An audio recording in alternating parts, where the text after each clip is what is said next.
Bismillahirrahmanirrahim. Assalamualaikum warahmatullahi wabarakatuh. Bismillah, alhamdulillah, salatu wassalamu ala rasulillah wa ala alihi wa sahbihi wa mawalah, la hawla wa la quwata illa billah, amma ba'du. Berkaitan dengan istilah tawassul yang seringkali kita telah mendengarnya. Tawassul itu kalau dari sisi agama, dari sisi bahasa artinya adalah perantara, sarana untuk meraih sesuatu. Sebagaimana kita bekerja untuk mendapat rizki, mengambil, menjemput rizkinya Allah, maka pekerjaannya merupakan bagian daripada tawassul, upaya perantara kita untuk menjemput rizkinya Allah. Dan biasanya yang diajarkan oleh para ulama-ulama kita ada beberapa macam model tawassul yang intinya garis besarnya adalah ini merupakan perintah daripada Al-Quran. Ya ayyuhalladzina amanu taqullaha wabtaghu ilaihil wasilata. Wahai orang-orang yang beriman, bertakwalah kalian semua kepada Allah dan wabtaghu ilaihil wasilata. Ibtigha, raihlah, berupayalah memakai wasilah, atau raihlah wasilah untuk mendapatkan keinginan sebagaimana yang dituju. Kita berdoa kepada Allah untuk agar doa itu cepat dikabul, maka ada beberapa cara kita bertawassul. Contohnya melalui amal-amal soleh, sholat sunnah, kemudian berdoa. Sholat sunnahnya itu di samping merupakan sebuah amalia baik, tapi juga bagian dari upaya bertawassul, berperantara untuk agar doa kita itu mudah dikabulkan. Sebelum kita berdoa, membaca bacaan-bacaan, wirid-wirid, itu juga bagian daripada tawassul. Sebelum kita berdoa, kita bersedekah, itu juga bagian daripada tawassul. Jadi tawassul bisa melalui amalan-amalan soleh. Kemudian tawassul bisa melalui ziarah-ziarah kita kepada para ulama yang terbukti sudah dekat dengan Allah.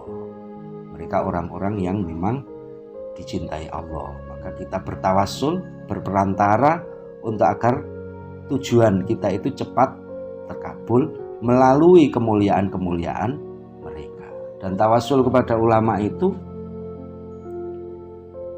tidak hanya kepada ulama-ulama yang masih hidup, melalui silaturahim, kemudian takzim kepada mereka, kemudian bersilaturahim kepada mereka. Tidak hanya itu, tapi juga kepada mereka-mereka yang sudah wafat,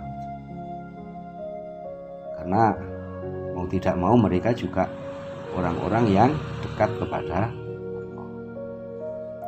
Yang ketiga, tawassul melalui bacaan-bacaan yang diajarkan para ulama, pakai bahasa biasanya ila hadrati, hadroh. Contoh aja, ketika kita mau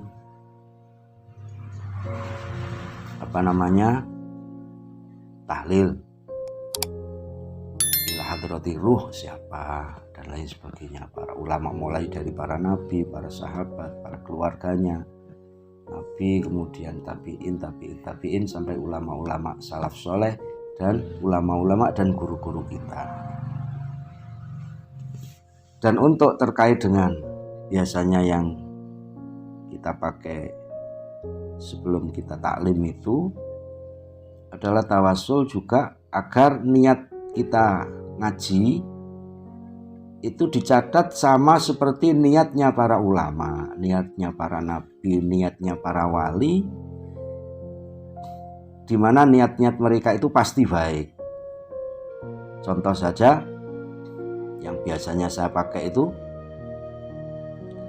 Al-Fatihata ala ma nawahun nabi wassalafus sholih wal ulama al-amilun al-mu'minun al-mukhlisun annallaha yudkhilu niyatina fi niyatihim wa ulumana fi ulumihim wa akhlaqana fi akhlaqihim wa maqasidana fi maqasidihim wa likulli niyatin sholihah min khairatid dunya wal akhirah wa annallaha yaftah alaina wa ala auladina wa ala dzurriyyatina wa ala talamizatina wa ala jama'atina futuhal arifin wa yufaqqihna fid din wa yu'allimuna ta'wil wa yahdina ila sawa'is sabil wa annallaha yaj'aluna wa iyyahum minal ulama al-amilin al-hadin al-muhtadin ghairadh dhalin wa la muzillin wa ila hadrati an-nabi sallallahu alaihi wasallam. Al-Fatihah. Ini kan tawassul, bacaan-bacaan yang biasa saya pakai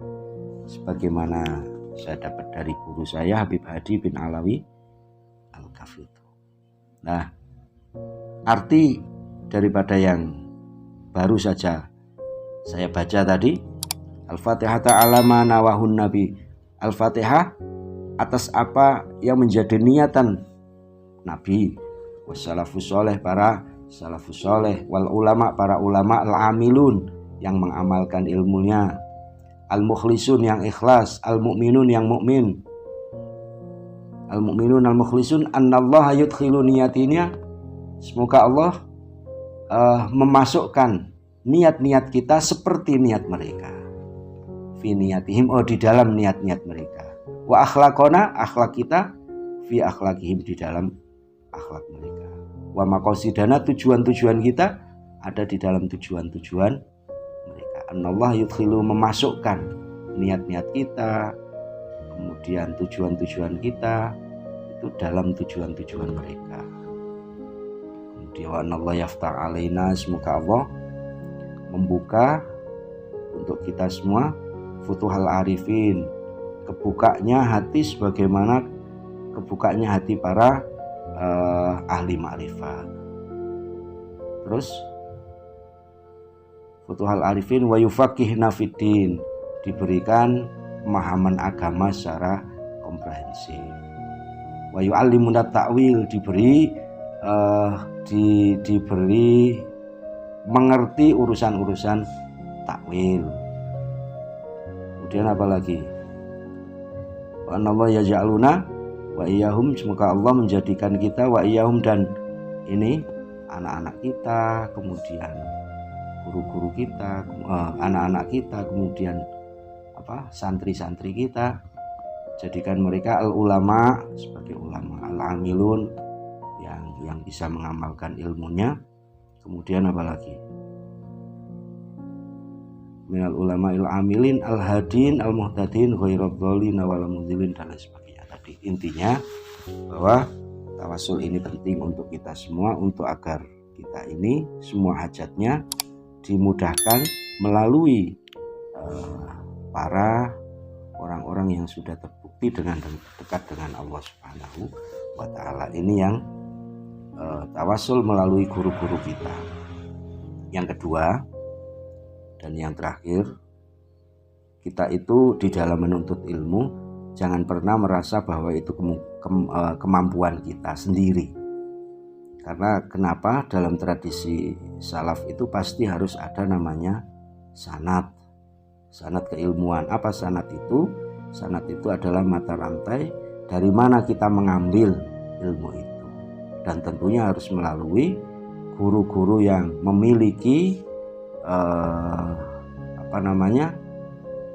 kemampuan, kelebihan, dan pemahaman yang ta'amuk, dalam, dan sambung sanadnya sampai kepada sumbernya, yaitu Rasulullah Shallallahu Alaihi Wasallam, malaikat Jibril, dan Allah Subhanahu wa Ta'ala. Maka kenapa awal itu biasanya biar kita itu tidak kesannya itu minteri, maka di awal setiap kali mau ngaji itu kan, amma ba'du faqala al-muallifu rahimahullahu ta'ala wa nafa'ana bihi wa amadana bi asrarihi wa a'ada alaina bi barakatihi fid dharaini amin ya rabbal alamin. Itu baru. Ini adabnya santri ketika mau ngaji, agar ilmunya yang dia pelajari itu bisa berkah. Nah, maka tawassul harus, dan ini perintah, wabtaghu ilaihil wasilah, harus mencari wasilah, harus mencari perantara. Itu cukup ya. Waalaikumsalam warahmatullahi wabarakatuh.